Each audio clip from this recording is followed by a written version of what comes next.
Jesus, Lamb of God, worthy. Qui fait effet sur ta vie doit partir au nom puissant de Jésus. Le démon qui lie votre vie par une maladie quelconque cesse ce soir au nom de Jésus.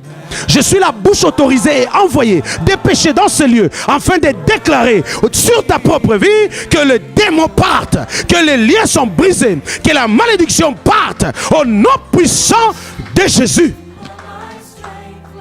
Tu ne dois pas perpétuer un problème de ton père. Tu ne dois pas perpétuer un problème de ta maman. S'il y a l'hypertension dans votre famille, ça doit s'arrêter au nom de Jésus. S'il y a la maladie quelconque dans votre famille, ça doit s'arrêter. S'il y a le taux de divorce élevé, ça doit s'arrêter. S'il y a des morts subites, ça doit s'arrêter. Si vous êtes lié par un cancer, ça doit s'arrêter au nom puissant de Jésus. Si vous êtes lié par la mort, ça doit s'arrêter au nom puissant de Jésus. Si vous êtes lié par la pauvreté, ça doit s'arrêter au nom de Jésus. La stérilité s'arrête. La stérilité s'arrête. Le célibat s'arrête au nom de Jésus. La pauvreté s'arrête au nom puissant de Jésus. La Bible dit: je suis héritier de Dieu et co-héritier de Christ. Je n'ai pas hérité la maladie venant de mon Dieu. Je n'ai pas hérité la pauvreté venant de mon Dieu. Alléluia. Seul, je suis venu accompagné par mon épouse ainsi que mes enfants. Amen. Et gloire au Seigneur, je bénis l'Éternel pour l'amour qu'il me témoigne au travers de votre église et l'ange que Dieu a placé dans ce lieu, en l'occurrence le pasteur Peter Badibanga. Merci beaucoup de m'avoir fait confiance et de m'inviter pour que nous puissions parler de la part de Dieu. Amen. Vraiment que Dieu vous bénisse et qu'il vous ajoute encore plus. Amen. Ésaïe chapitre 60, le verset 1er jusqu'au verset 2. La Bible dit: lève-toi et sois éclairé, car la lumière arrive. Lève-toi et sois éclairé, car la lumière arrive. Pourquoi? La Bible ajoute: parce que le ténèbre couvre la surface de la terre et l'obscurité est dans le peuple. Amen. Nous sommes dans une période où chacun de nous a besoin de vivre la lumière de l'Éternel, où nous avons besoin d'être éclairés par l'éclairage de la présence de Dieu et l'éclairage du Tout-Puissant. Tout simplement parce que le ténèbre couvre la surface de la terre. Et sans pour autant que vous puissiez être étonnés, la Bible dit que l'obscurité est dans le peuple. Qui veut dire que le ténèbre est déjà là par la présence de notre adversaire Satan, qui n'est pas mon ennemi. S'il est mon ennemi, il va se battre avec Dieu. Il se lève en adversaire contre moi pour résister par rapport à la faveur que Dieu m'a fait. Voilà pourquoi je n'ai pas à me battre contre lui, je n'ai qu'à dire: Seigneur, réprimande-le. J'ai ma vie qu'à adorer le Tout-Puissant. Je vais seulement dire: Seigneur, il y a quelqu'un qui m'empêche mon adoration, c'est lui. Lève-toi contre lui. Amen.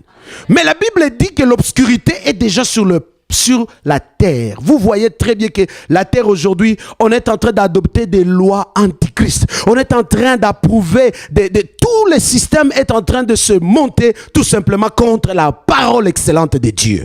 C'est là le ténèbre qui couvre la terre maintenant. Mais la Bible dit l'obscurité est déjà sur le peuple. C'est-à-dire, les gens sont remplis de cœurs sombres. Les gens sont maintenant à mesure de s'empoisonner, de s'entretuer et de se poignarder au dos. Vous pouvez voir une église comme celle-ci. Vous trouvez d'autres personnes qui sont animées de mauvaise foi ou de cette obscurité pour se combattre mutuellement. Amen. Alléluia. Jean chapitre 11, versets 40 à 44, notre texte principal. Vous allez comprendre pourquoi j'ai introduit par ce que les gens sont capables de faire. Et je crois fermement que l'Éternel est au rendez-vous aujourd'hui ce matin pour te sortir de ces prisons. Amen. Jean chapitre 11, le verset 40.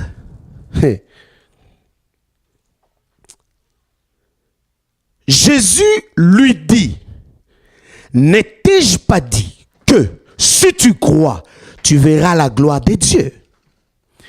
Ils ôtèrent donc la pierre et Jésus leva les yeux en haut et dit, Père, je te rends grâce de ce que tu m'as exaucé. Pour moi, je savais que tu m'exauces toujours, mais j'ai parlé à cause de la foule qui m'entoure, afin qu'ils croient que c'est toi qui m'as envoyé. Écoutez maintenant. Ayant dit cela, il cria d'une voix forte, Lazare, sors.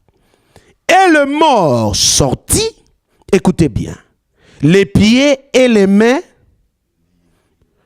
Non, est-ce que vous Are you ready? Are you here? Vous êtes là? Le mort, verset 44, le mort fera quoi? Sorti. Les pieds et les mains. Et le visage. Et Jésus dit, Amen. Alléluia. Hier, nous avons défini, nous sommes ici en train de parler de brisement de la malédiction. Nous avons défini la malédiction comme étant des condamnations au malheur, vouées par un ou plusieurs démons qui vous tiennent captifs, qui torturent votre vie et qui vous livrent au malheur. La malédiction est aussi définie comme étant un mauvais sort qui s'abat sur votre vie et qui produit des effets pour ronger, pour écraser votre vie. Entre autres, nous avons dit dans le livre de Proverbes, chapitre 22, 26 plutôt, verset 2, en disant que toute malédiction sans cause est nulle et sans effet. Qui veut dire, la malédiction a des causes et la malédiction a des effets. Amen. Parce que lorsque une malédiction est sans cause, elle n'a plus d'effet. Mais lorsqu'une malédiction a une cause, il y a des effets. Et les effets de la malédiction sont manifestes. On peut bien observer dans la vie d'une personne ou même d'un pays ou d'un peuple que ce peuple est sous le joug d'une malédiction. Entre autres, nous avons parlé premièrement de la sécheresse. Vous verrez dans la vie d'une personne que sa vie est tout à fait sèche. Tout ce qu'il fait, quoi qu'il fait, où qu'il soit, et voire même si tu t'associes ou que tu te maries avec un homme qui a une malédiction de la sécheresse, ta vie aussi est sèche. Amen. Il est bien beau de marier le bel homme que tu as vu dans le quartier musclé. Amen. Tu peux beau voir ce bel homme, mais maudit. Amen. Donc, depuis que tu t'es marié avec lui, même ta vie, même les notes que tu avais à l'université deviennent quasiment zéro. Tout simplement parce que tu es associé à un homme ou même à une femme maudit. La sécheresse a pris place. Nous avons dit que les effets de la malédiction, nous voyons les limites. La Bible dit qu'il avait dans Luc chapitre 13, qu'il y avait une femme, chapitre 13, verset 10 à 13, et cette femme était courbée, cette femme était limitée, à cause que quoi? Elle était sous le joug d'une malédiction, et nous avons dit que la malédiction est un lien, c'est-à-dire le diable te lie complètement face à quelque chose pour ronger ta vie. Donc nous ne pouvons pas parler de la malédiction sans l'associer à être lié. Amen. Alléluia. Alors, la Bible dit que cette femme était liée par un démon qui l'a limitée. En d'autres termes, pas seulement qu'il l'a limitée, qu'il l'a rendue infirme. Donc vous voyez, lorsque ta vie est sous le joug d'une malédiction, tu es limité. Amen. Donc toi, pour atteindre $100, c'est difficile. Et si du moins par chance, tu l'atteins, tu entres toujours à découvert. Donc pour que le diable soit tranquille avec toi, il doit toujours te garder à la limite de $100.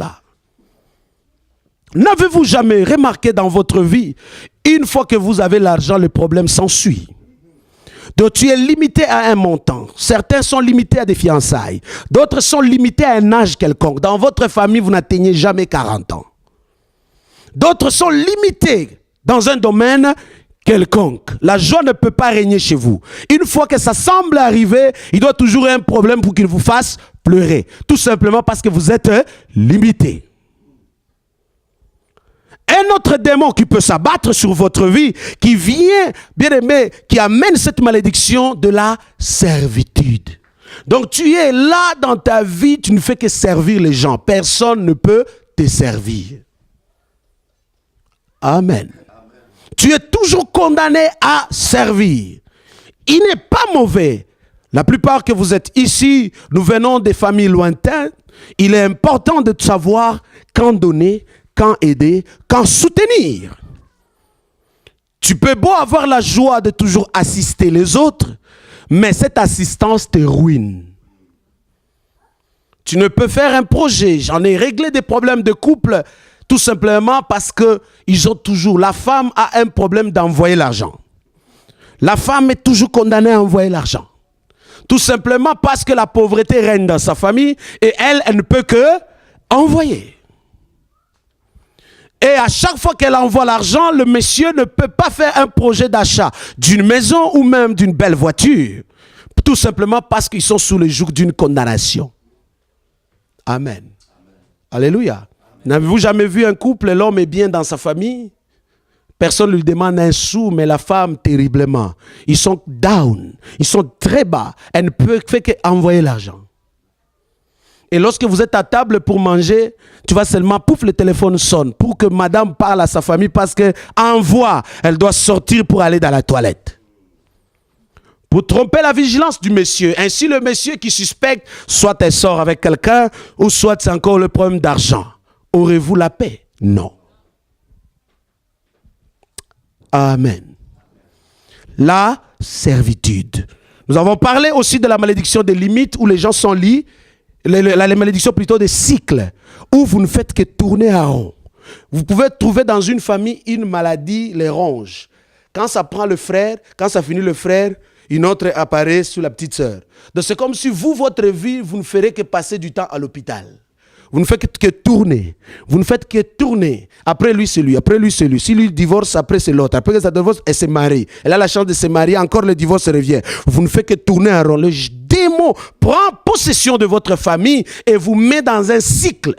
Nous avons parlé d'un texte que nous avons lu hier, où nous avons vu une famille composée de 7 garçons liés par une malédiction de coutumes et de traditions pour dire si jamais quelqu'un meurt sans avoir d'enfant, la dame doit être à la merci de son frère. Ainsi, nous voyons cette famille, 7 garçons qui vont être exterminés par ce démon ou cette malédiction de mort et de stérilité, et la même femme est toujours là. Qui est cette femme-là ou cette maman-là qui va engendrer 7 garçons et qui va les enterrer à cause de cette veuve? Ouvrez les yeux, Église de Dieu. Il y a certaines choses que vous ne pouvez pas toujours dire, c'est normal. Alléluia. Il arrive de fois une fièvre apparaît sur votre enfant. Ce n'est pas toujours dire, bon, c'est normal, c'est la garderie. Non, menace-le au nom de Jésus. Alléluia. Nous avons lu le texte hier qui disait, dans le livre de Matthieu, qui peut entrer dans la maison de l'homme fort et piller ses biens sans d'abord auparavant le lier? En d'autres termes, un esprit peut entrer dans votre vie et mettre du trouble, entrer dans votre famille, lier votre enfant par une maladie quelconque. Et vous allez toujours acclamer et toujours dire que non, je vais voir le médecin de famille. Et si le médecin de famille est soit gay ou soit il est rose-chrétien ou franc-maçon, tu seras à sa merci. Il est important, Église de Dieu, avant même de livrer votre enfant à ce médecin qui a beau étudier, mais lié par un démon de franc-maçonnerie pour détruire des vies, tu parles d'abord sur cette fièvre. Au nom de Jésus, fièvre, le nom de Jésus est plus grand que toi. Sors de ma vie au nom de Jésus. Voilà pourquoi j'ai toujours dit aux hommes, nous avons l'habitude de dire, je suis le chef de la famille. Je suis le chef de la famille. C'est moi le chef ici. C'est moi le chef. Mais tu es un chef. Au moment où les démons font rage dans ta maison, toi tu ronfles. Un chef doit être aussi un chef spirituel. Lorsque tu te lèves, tu parles aux démons et tu fais sortir Satan au nom de Jésus. Pas toujours tu es chef, un chef, un chef. Au moment où les démons entrent.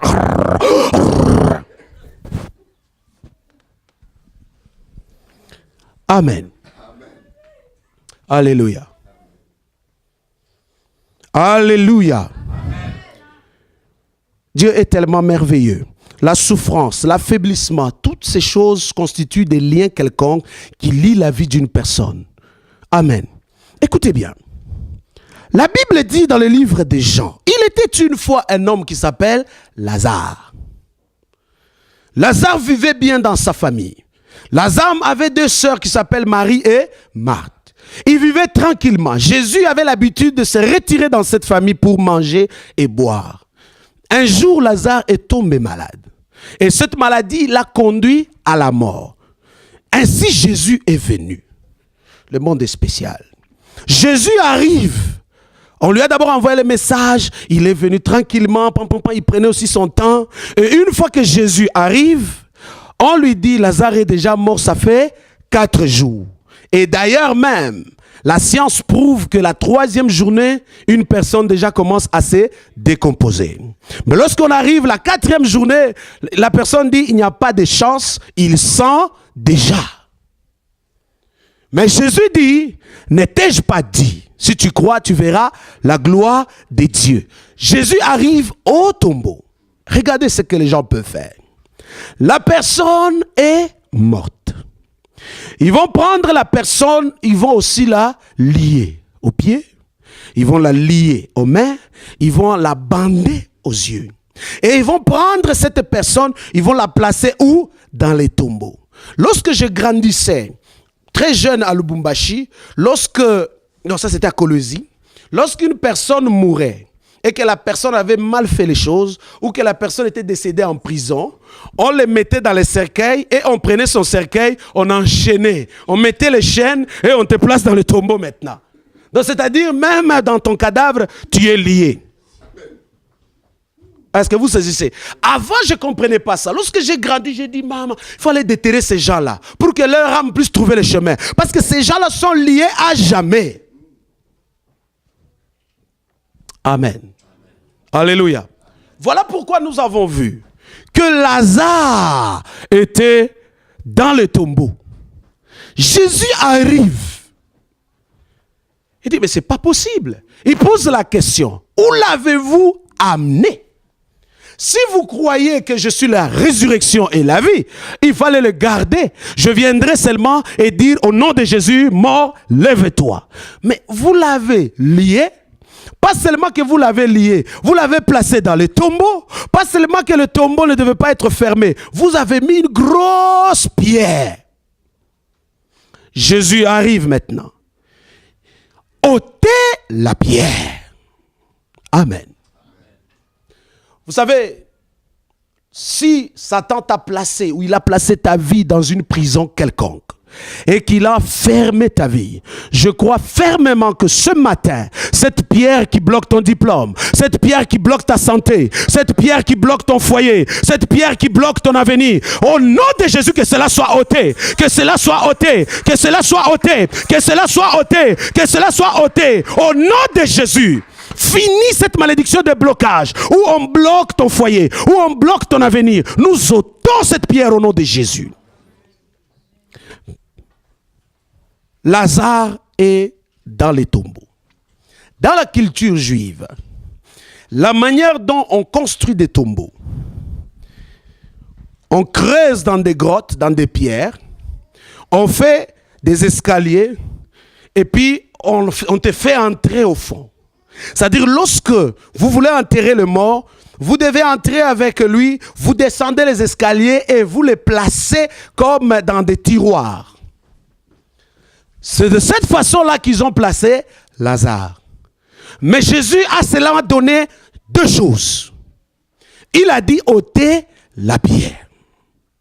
Ils ont ôté la pierre. Jésus parle maintenant à Dieu. Après avoir parlé à Dieu, il appelle Lazare. Il dit Lazare, sors. Je crois aujourd'hui. Quelle que soit la prison dans laquelle tu es, l'Éternel t'appelle, l'Éternel t'appelle, l'Éternel t'appelle. Il est en train de te sortir de ta prison. Il est en train de sortir ta vie de cette tombe. Il est en train de te libérer de cette malédiction. Il est en train de te sortir de cette tombe. Ta vie ne restera plus dans la tombe. Le Maître est là. Jésus est déjà à ton rendez-vous. Il dit sors. Il t'appelle par ton nom. Sors. Il t'appelle et il dit sors. La question. Lazare dans le tombeau est lié aux pieds. Lazare dans le tombeau est lié aux mains. Lazare dans le tombeau est bandé sur les yeux. Comment a-t-il marché et comment est-il sorti? Est-ce qu'il sautait? Est-ce qu'il rampait? Est-ce que les liens étaient brisés? Non. Tout ce que la Bible dit, il est sorti. En d'autres termes, quel que soit le blocage qui est dans ta vie, quelle que soit la malédiction qui s'abat sur toi, lorsque la voix de l'Éternel retentit comme ça retentit aujourd'hui, bien, mais ne te pose pas la question comment ça va se faire. Tout ce que je sais, tu sortiras. Tout ce que je sais, tu sortiras. Tout ce que je sais, tu sortiras. La pauvreté familiale se brisera. Tout ce que je sais, tu sortiras. Et j'annonce la bonne nouvelle. Au nom de Jésus, tes enfants sortent. Ta famille sort. Bien, mais ta vie sort. La Bible dit, Lazare sortit. Jésus se rend compte que Lazare est lié. Bien aimé, quand vous voulez détailler, je vais aller rapidement dans ces affermissements. Une vie liée aux pieds, c'est une vie dans laquelle on dit tu es dans la malédiction de surplace. Tu n'avanceras jamais. Parce que tes pieds sont liés. Il y a une malédiction qui bloque tes pieds pour que tu n'avances pas. Tu essaies d'avancer, non. Tu essaies d'avancer, non. Tu es limité. Tu fais le surplace. Voilà pourquoi ce matin, j'annonce la parole de Dieu, la bonne nouvelle. Tes pieds qui sont liés pour que tu n'avances pas, tu es libéré au nom de Jésus. Nous brisons ces chaînes-là dans le nom de Jésus. Si c'est ton église, si c'est ton ministère, que tu es bloqué, tu ne peux pas avancer. Ce matin, tu es libre. Ce matin, tu es libre. Jésus donne une parole avec autorité. Libérer ses pieds. Je suis la bouche autorisée ce matin. La voix envoyée par Dieu pour ta vie. Pour dire que tes pieds qui ont été liés autrefois. Si ce démon qui t'a lié est un démon familial. Si c'est un démon territorial. Si c'est un démon de coutumes et de traditions. Aujourd'hui, il prend ses bagages. Aujourd'hui, il rentre. Aujourd'hui, il quitte ta vie. Aujourd'hui, il s'en va. Aujourd'hui, il sort. Dans le nom puissant de Jésus. Tu entres dans la phase de l'avancée. Voilà pourquoi Jésus dit, la parole de Dieu dit, je te redonne les années que la sauterelle a dévorées. Bien aimé, lorsque une année est passée, on ne revient plus en arrière. Parce que le temps est déjà passé. Savez-vous comment Dieu organise maintenant que tu puisses récupérer les années passées? C'est-à-dire, il te met sous une onction de la rapidité. C'est-à-dire, les choses que tu pouvais avoir dans une semaine, tu vas les avoir dans quelques heures. Les choses que tu pouvais les avoir dans un mois, tu vas les avoir dans quelques minutes. Les choses, Dieu te met dans la rapidité pour récupérer les années que la sauterelle a dévorées. Amen. Lazare n'avait pas seulement les pieds liés. Lazare avait les mains liées. La Bible dit,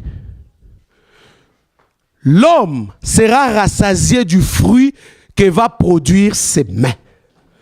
Est-ce que vous saisissez? L'homme va être rassasié du fruit que va produire ses mains. Psaume chapitre 128. Donc, tes mains, c'est le symbole de travail. C'est le symbole de la production. C'est le symbole, bien aimé, de la multiplication. Donc, pas seulement cet homme a été enchaîné dans une prison. C'est-à-dire la tombe est l'image de la prison. Amen. La preuve, qu'est-ce que Jésus dit? Quand Jésus est mort, pendant 3 jours, il est allé où? Dans le séjour des morts. Pour aller libérer les âmes. Ils étaient où? La Bible dit dans le livre de 1 Pierre qu'ils étaient en prison. Amen. C'est-à-dire lorsque on a pris Lazare, on l'a placé dans le tombeau, c'est l'image de prendre ta vie et de la placer dans une prison. Et cette prison est barricadée par une grosse pierre. Voilà pourquoi Jésus dit, donne un ordre, ôtez la pierre. Amen. Et Jésus ordonne à Lazare de sortir. J'ignore comment il est sorti. J'aimerais lui poser la question si je le retrouve au ciel. Si du moins il a réussi à être. Mais du moins il a été. Amen. Parce que Jésus a dit que quand il parlait, il a dit, je vois Lazare. Le pauvre Lazare, il est riche. Amen. Ce qui est spécial, Lazare lui aussi. Il est mort, on l'a amené à la vie. Mais il est mort à la fin pauvre. Hein? C'est le même Lazare, mon frère. Il est mort pauvre. Vraiment. On te donne la vie encore une seconde chance, mais tu meurs pauvre. Je refuse la pauvreté dans ta vie au nom de Jésus. Alléluia. Bien, au ciel que vous rêvez avoir et aller. Hein. C'est pourquoi ça m'étonne quand quelqu'un va se faire exploser en imaginant que non, il y a 10 vierges qui l'attendent. Bien, il n'y en a pas là-bas. Amen. Tous les besoins charnels, c'est ici. La femme que tu as, c'est ici. L'homme que tu as, c'est ici. Réjouis-toi avec elle ou avec lui, ici. Les voitures que tu roules, c'est ici. Il ne faut pas dire non, je préserve ma foi parce que les voitures, je les aurai au ciel. Tu n'auras rien au ciel comme voiture. Ce sont des choses de la terre et dont Dieu nous appelle à profiter et à jouir avec. Amen. C'est pas mauvais. Alléluia. C'est pas mauvais quand je roule bien là. Pas mauvais quand je m'habille bien là. Amen. Profite-en. Parce que quand tu vas être allongé, ton âme va partir. La Bible dit tu es esprit à ce moment-là. Tout ce que tu auras, que c'est un habit de gloire. Quel habit encore tu vas avoir? Mazantomo ou bien Versace ou quoi là? C'est là. Amen. Alléluia. Voilà pourquoi quelqu'un va se faire exploser pour rêver des choses. En tout cas, profite là maintenant. Amen. La Bible dit que les mains sont liées. Les mains, c'est l'image de la production, l'image du travail. Donc, lorsque une personne est sous le joug d'une malédiction, dont un lien quelconque ou un démon quelconque lie ses mains, cette personne ne peut pas produire. Voilà pourquoi tu remarques dans ta vie, quoi que tu essayes de faire, rien ne marche. Tout simplement parce que tes mains sont liées. Amen. Alléluia. Rappelez-vous toujours de la définition de la malédiction. Ce sont des chaînes ou des condamnations quelconques qui vous lient, qui vous limitent, qui vous bloquent, qui vous retardent et qui est gérée par un ou plusieurs démons. La malédiction est définie comme aussi étant un mauvais sort qui s'abat sur vous et qui vous introduit dans des malheurs atroces. Voilà lorsque ce chaîne se lie à toi, placé par un démon, il ronge et détruit ta vie. Voilà pourquoi vous pouvez trouver, comme j'ai dit, il y a plusieurs catégories. Vous trouvez des liens familiales, c'est-à-dire une malédiction familiale, une malédiction générationnelle, tes enfants, ta famille, tes frères, tes parents. Et vous pouvez même trouver une église maudite. Vous pouvez trouver un pays maudit, une ville maudite. Amen. Et lorsqu'on parle d'une malédiction, on parle directement de la présence d'un ou plusieurs démons. Amen. Je ne veux pas entrer dans la science ainsi que dans la démonologie pour vous expliquer l'action des démons. Mais je veux juste vous flasher. Les démons, depuis qu'ils ont été, les esprits, les anges qui ont été déchus, depuis qu'ils ont quitté le ciel après la rébellion, ils sont devenus comme malades. Ils sont devenus affamés, ils sont devenus enragés. Tout simplement parce que Dieu a créé une créature spéciale, unique dans toute la création qui est à son image et à sa ressemblance, c'est l'homme. Et le diable qui croyait, qui se voyait comme étant la personne de gloire, a été jaloux de voir que Dieu a créé un homme. Voilà pourquoi le diable, dans sa rage, c'est toi son adversaire. Amen. Alléluia. Je vais juste ouvrir une parenthèse et fermer rapidement. Entrons dans le jardin d'Éden. Ce n'est pas ma matière, pasteur, permettez-moi. Dans le jardin d'Éden, lorsque Dieu est venu, il a trouvé Adam et Ève. Amen. Il a dit à Adam quoi? À partir d'aujourd'hui, tu es poussière et tu retourneras à partir d'aujourd'hui. Donc la malédiction d'autrefois, Dieu a dit tu es poussière et tu retourneras dans la poussière. Et Dieu se tourne au serpent. Il a dit, à partir d'aujourd'hui, tu es maudit, tu vas ramper sur la surface de la terre. Et ta nourriture sera quoi? Donc ça dit, il va manger qui? Pourquoi vous ne parlez pas?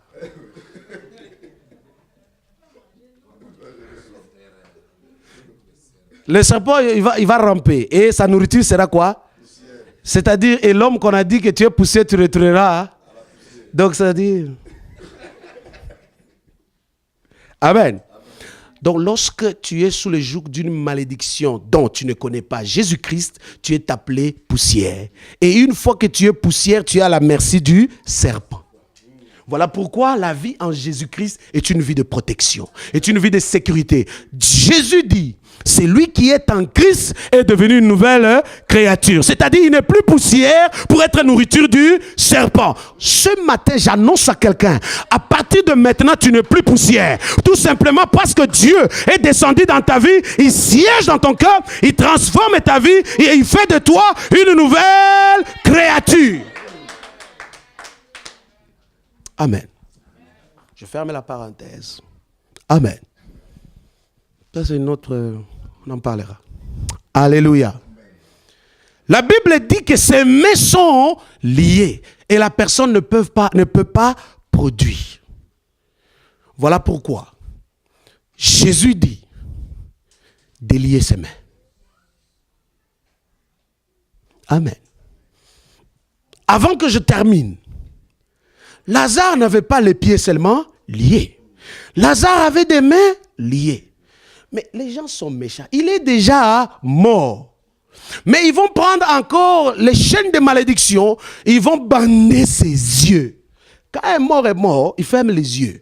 Quand bien même il n'a pas fermé les yeux, celui qui l'assiste ferme les yeux. Mais comment pouvez-vous prendre quelqu'un qui est déjà mort, vous allez encore bander ses yeux? En d'autres termes, lorsqu'une malédiction qui s'abat sur votre vie et qui ferme vos yeux, vous devenez aveugle. Tout aveugle ne voit pas la direction, ne voit pas la destination. Il ne sait pas où il est et non plus où il va. Il ne peut pas détecter ça c'est ma richesse et ça ce ne l'est pas. Il ne peut pas non plus savoir ça c'est ma femme ou ça c'est ma soeur, à moins qu'il utilise d'autres sens. C'est ce qui permet que lorsque quelqu'un est sous le joug d'une malédiction, il fait l'inceste, il fait le désordre, il fait toutes sortes de choses. Voilà pourquoi ce matin, à partir de maintenant, tout ce qui lie tes yeux sort maintenant. Tu ne peux plus vivre une vie de désordre ou vivre une vie sans direction. Tu te lèves le matin, tu ne sais même pas où tu es, tu ne sais pas non plus où tu vas. Voilà pourquoi une personne bandée des yeux se retrouvera toujours au mauvais endroit et subira toujours les conséquences du mauvais moment. Tout simplement parce que tes yeux sont fermés. C'est ça qui fait. C'est très dangereux de se marier à un homme sans vision, de se marier à une femme sans vision, d'être dans une église sans vision. Amen. La Bible dit dans le livre de Proverbes, un peuple sans vision, c'est-à-dire un peuple sans révélation, est un peuple sans frein. C'est-à-dire, il va partout. Tout le monde commence à aller en Chine, toi aussi, tu es en Chine. Tout le monde commence à envoyer les voitures au Congo, toi aussi, tu es dedans. Tout le monde commence à voler, toi aussi, tu es dedans. Tout le monde commence à faire, toi aussi, tu es dans tout, partout et pour tout. Tout simplement, aucune vision, aucune direction. Amen. C'est ça qui fait que toujours tu as des accidents, tu as des confusions, tu as des problèmes dans ta vie, tout simplement parce que la malédiction a déjà fait qu'on a déjà bandé tes yeux. Lazare est mort. Ils sont méchants ces gens-là. Lazare est mort, mais on va bander ses yeux. Lazare est mort, on va lier ses pieds. Lazare est mort, on va lier ses mains. Ça, c'est quelle méchanceté des gens. Voilà pourquoi je vous ai introduit ce matin en disant l'obscurité sur les gens et sur la terre et montez-moi ma baie. Est-ce que vous savez? La méchanceté est des gens dans le cœur des gens. Une personne est capable de te lier comme ça. Amen. Les gens sont liés pour l'argent. Je vous donne un exemple. Pour ceux qui aiment toujours dire « Ah non, comment un chrétien peut faire ça ?» Je vous ramène toujours à notre père de la foi, Abraham. Abraham, lorsqu'il est arrivé chez Abimelech, savez-vous ce qu'il a fait, pasteur? Une fois arrivé chez Abimelech, il savait très bien qu'ici, on va les tuer. On ne peut que conserver les femmes. Abraham va dire à Sarah, ici là, tu vas dire que je suis tu es ma sœur. Amen. Abimelech va prendre Sarah et va dire, comme tu es le frère de la nouvelle femme que je viens d'avoir, je vais te protéger. Et Abraham était tranquille dans le palais, sachant bien, ça c'est quel homme va accepter? Sa femme est avec un autre homme, lui il est là parce qu'il veut bien être traité. Pour qu'il est baby. Amen. La Bible dit, Abimelech est resté avec la femme ne donnait pas naissance. Amen. Dieu est venu intervenir. Il n'a pas parlé à Abraham qui est son patriarche. Il va parler à Abimelech. Il dit, tu vois la femme que tu as là, c'est la femme de ce patriarche-là. À partir d'aujourd'hui, ta maison, la malédiction entre. La stérilité entre. Parce que la femme qui est à côté de là, c'est la femme de ce monsieur. Abimelech est sorti rapidement. Pourquoi m'as-tu menti? Pourquoi m'as-tu menti? Bon, vraiment, je suis désolé parce que je pensais que tu vas me tuer. Alors, vraiment, pour que je sois bien traité, voilà pourquoi je t'ai donné ma femme. Vous savez ce que ça veut dire? Une personne, pour gagner ce monde, est capable de vendre sa femme, ses frères, ses sœurs. C'est ça qui fait que quand tu entres dans la magie, dans la franc-maçonnerie, dans les mauvaises choses, on te donne ce cœur-là dont tu es capable de vendre tout le monde. J'aurais des problèmes avec Abraham au ciel. Comment il peut vendre Sarah de cette façon-là? Tellement cette malédiction-là, pas seulement est restée sur lui, son fils aussi a fait la même chose. Ma patriarche à fois. Amen. Son fils aussi, il est arrivé dans la même situation. Cette malédiction-là, Nzala, comme je vous ai dit hier, cette malédiction-là de la famine, il fuit, il s'en va aussi où? Kubakangunda. Je ne dis pas que Kubakangunda a la malédiction, non, je n'ai pas dit ça. Lui aussi, il fuit. Il est allé chercher la solution. La même histoire, la famine. Le démon qu'il a attaqué de la famine le conduit là-bas. Il arrive lui aussi. C'est comme s'il avait l'écho, comme si c'était dans sa pensée. C'est une malédiction. Lui aussi, il prend sa femme, il donne au roi. Pour que lui aussi soit bien traité. Et lui aussi, il a dit aussi, je suis son frère. Le roi, comment il a su? Un jour, il voit dans une petite chambre, il voit comment Rebecca est en train de jouer avec Isaac. Là, il dit, mais messieurs, un homme ne joue pas comme ça avec sa sœur. Si tu joues comme ça, ça veut dire qu'il y a quelque chose. Je ferme la parenthèse. On peut acclamer pour Dieu.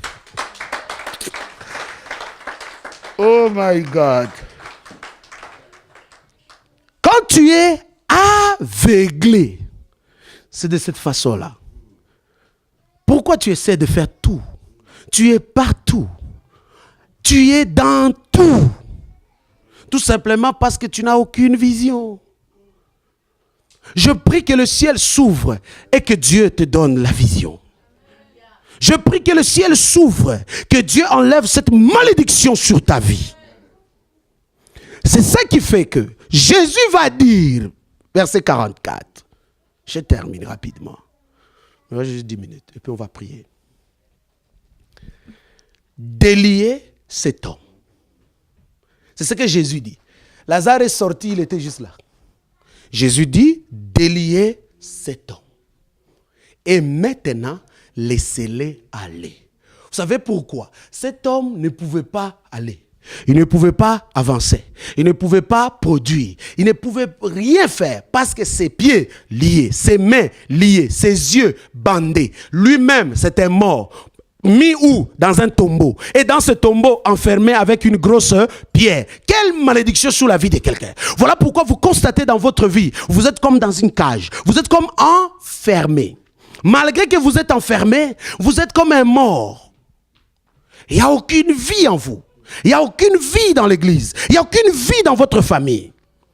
Tu essaies de faire du commerce, ça ne marche pas. Tu changes, ça ne marche pas. Tu essaies d'avancer, tu ne sais pas pourquoi tu as toujours des problèmes. Pourquoi tu vis la confusion. Tu essaies d'avancer, tu vois que tu es toujours dans le surplace. Parce que tes pieds sont liés. Aujourd'hui, Dieu m'envoie dans ta vie pour simplement te dire, tout lien, toute malédiction sur tes pieds est brisée au nom de Jésus. Sur tes mains est brisée au nom de Jésus. Sur tes yeux est brisée au nom de Jésus. La prison dans laquelle on t'a placé, nous l'explosons. Nous la détruisons et nous te sortons. Aujourd'hui, Dieu m'envoie dans l'église pour dire aux gens, maintenant c'est le temps d'avancer. C'est le temps de produire. C'est le temps d'avancer. C'est le temps d'aller en avant. Au nom de Jésus.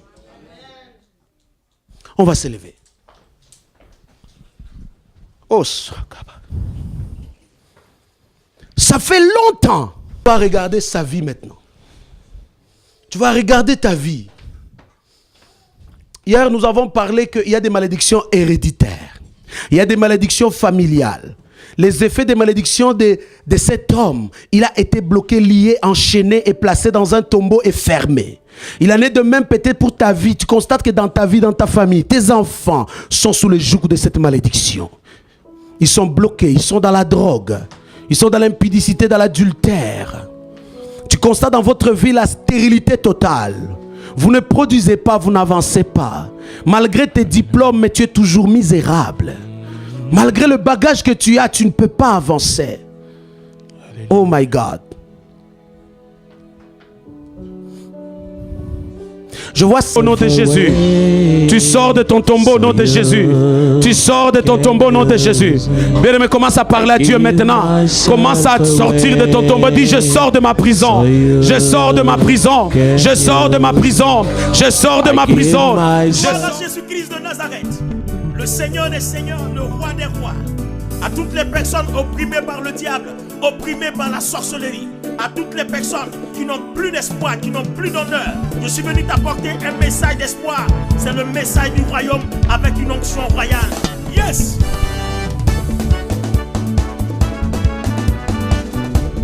Venez louer l'Éternel des armées. Toi qui es dans les problèmes, c'est le moment de lui dire merci. Ils ont échoué. Ah, on veut me tuer, oh yeah. Ils ont échoué. Hey, on veut me tuer, oh yeah. Ils ont échoué. On veut me tuer, oh yeah. À cause de ma prospérité, on veut me tuer, oh yeah. Parce que j'ai construit maison, on veut me tuer, oh yeah.